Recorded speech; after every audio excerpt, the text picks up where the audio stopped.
ஹஜ் செய்தால் என்ன நன்மை கிடைக்கும் என்பதாக தெரியுமா? உம்ரா செய்தால் என்ன நன்மை கிடைக்கும் என்பதாக தெரியுமா? சுப்ஹானல்லாஹ். இந்த ஹதீஸை பாருங்கள். நபிகள் நாயகம் ஸல்லல்லாஹு அலைஹி வஸல்லம் அவர்கள் சொல்லியிருக்கிறார்கள், ஒரு உம்ரா மற்றொரு உம்ராக்கு இடையில் ஏற்பட்ட பாவங்களின் பரிகாரமாகும் என்பதாக சொன்னாங்க.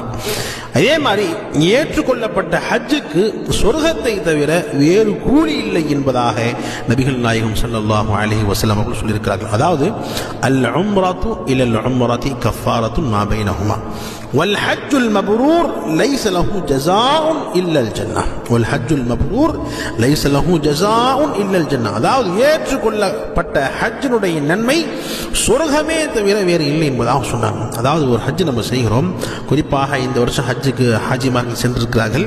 அவர் ஹஜ் செய்கிறாங்க. ஹஜ் செய்ததற்கு பிறகு அவருடைய ஹஜ் அல்லாஹ் ஏற்றுக்கொண்டு விட்டால் அதனுடைய கூலி சொர்க்கம்தான் சொர்க்கம்தான் சொர்க்கம்தான் என்பதாக நபிகள் நாயகம் ஸல்லல்லாஹு அலைஹி வஸல்லம் அவர்கள் சொல்லியிருக்கிறார்கள்.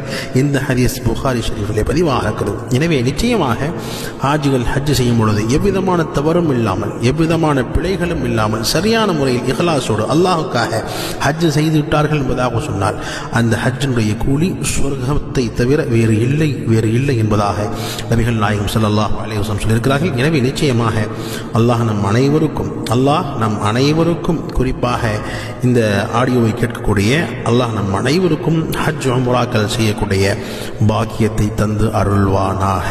ஆமீன்.